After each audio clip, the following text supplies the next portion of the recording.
Good afternoon and welcome to the Future of Europe. Today we are with a guest who happens to have a thought or two to share with us on the matter of EU asylum seeking and migration and how this topic has embraced us in the recent years. We will be discussing this matter with Elena. Welcome. Thank you very much, Yassine, for having me, and I'm really looking forward to the conversation that we're going to have today. Let's dive into it then. In the recent years, we have witnessed a massive increase of migration in Europe.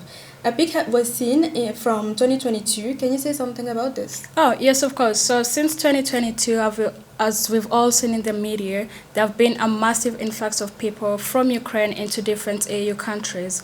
And this was due to the Russian invasion.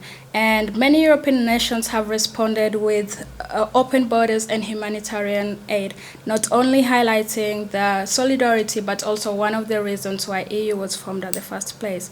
However, just as a coin has two sides, we also have like a much worse side of this. And this issue was raised into complex challenges regarding integration, resources, and public sentiment, especially when it comes to the treatment of third national citizens, because we must remember that not only Ukrainians were in Ukraine, but also other third national citizens were also present in Ukraine during the Russian invasion. And this is seen in the case of C-244/24 and case C-290/24, where two individuals brought up this case against the Netherlands for mistreating them, not as they treated the Ukrainians. Thank you for this explanation. Now, can you explain the key legal frameworks involved in cases C-244/24 and C-290/24 and how they relate to the European Union law? Yes, of course. So to deal with this issue, the EU had to obviously do something. So they implemented two EU decisions. One was the temporary directive and the other was the return direction. And the temporary directive was to expedite the access to asylum process for displaced Ukrainians, while the return directive was to facilitate the return of migrants who do not qualify for international protection. So this dual approach, I believe, was made in good faith. However, it has turned out to cause strains on third country citizens, as I mentioned before, creating tension and a gap, which some might refer to as discriminatory between the Ukrainian refugees and those from other nations.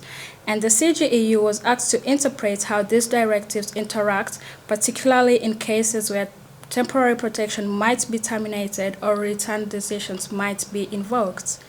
Many advocates argue that all displaced individuals must be treated fairly, as we all know, regardless of where they're from, because this was just abrupt and nobody encountered it. So we must treat everybody fairly without considering where they're from.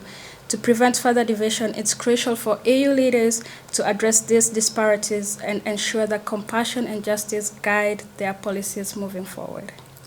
Okay, so now can you tell us what were the central legal issues in this case and how did the CJEU address them? Yes, so there were three main central issues. One of the issues was whether return decision could be issued during temporary protection. The other one was which conditions should the temporary protection be issued under, and the last one was whether protection extensions applied to individuals whose protection was revoked. The court ruled that return decision cannot be issued during temporary protection and that member states cannot unilaterally terminate protection, ensuring legal certainty and rights of displaced persons. Very interesting. How does the principle of non-discrimination under EU law apply to the treatment of third country nationals in these cases? So the principle of non-discrimination, as highlighted in Article 21 of the EU, requires that all individuals be treated equally regardless of their nationality. So in these cases, third country nationals, for example, Mr. P, who brought the case, was displaced from Ukraine. He was treated differently, and he found this as something that is of substantial matter. And he faced termination of protection and return decisions to return to his original country. But the CJEU ruled that this differential treatment was discriminatory and underscored the need for uniform application of EU laws. Okay, and so what are the broader implications of these cases for EU asylum policy and the management of mass influxes of displaced persons? Well, this case, as I've mentioned, reinforces the importance of legal certainty and uniform application of EU asylum policies. Because if the EU implements a case, then it should apply uniformly to all countries. Not that a country should have exceptions and not apply them to the citizens who they deem not to have owned the policy. So in this case, the CGU highlighted the need for a fair and compassionate approach to temporary protection, ensuring that all individuals fleeing conflict, regardless of their nationality, are treated equally. The rulings expose gaps in the system, as we all know, particularly for third country citizens, and call for more proportionate and non-discriminatory policies. Okay, but tell us, how does the principle of proportionality here plays a role in the CJU's decision, and why is it important in EU law? So the principle of proportionality requires that measures taken by member states must be fair and not impose undue burden on individuals. So take for instance Mr. P. Mr. P came to the Netherlands from Ukraine and he had to do extra courses more than the Ukrainians. So this kind of imposed an undue burden on him to be able to stay in the country. So in these cases, the CGEU find that terminating temporary protection for third country nationals was disproportionate as it placed an excessive burden on vulnerable individuals. This principle is crucial for maintaining the legitimacy of EU law and ensuring just outcomes. But can you tell us your insights on the challenges faced by third country nationals under the EU temporary protection framework and how these challenges can be addressed? So third country nationals, they face challenges just like minorities, I would say. So they face discriminatory treatment, legal uncertainty, and limited time to secure alternative residence. To address this, the EU must ensure uniform application of temporary protection policies and also provide adequate support and legal assistance and revise directives to offer clearer guidelines for treating third country nationals in mass influx situations. How do these cases reflect the tension between national sovereignty and EU competence in asylum and immigration policy?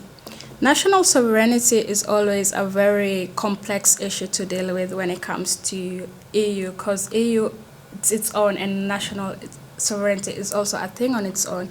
But this case reflects the tension as member states have some discretion, right? So they're allowed to do certain things according to how they deem it to be. But the EU has some guidelines which, when worse come to worse, the EU takes precedence, right? But they must act within the framework for EU law, so I'm referring to the member states. For example, the Netherlands attempted to unilaterally terminate temporary protection, but the CGEU ruled this incompatible with EU directives. This underscores the need for greater harmonization of asylum policies across the EU. Well, thank you, Elena, for highlighting and giving us a different point of view on the case of EU asylum. Indeed, we can agree that there is still a gap between humanity and borders. And thank you, Elena, and thank you for following us on the future of Europe. Yes. Thank you very much.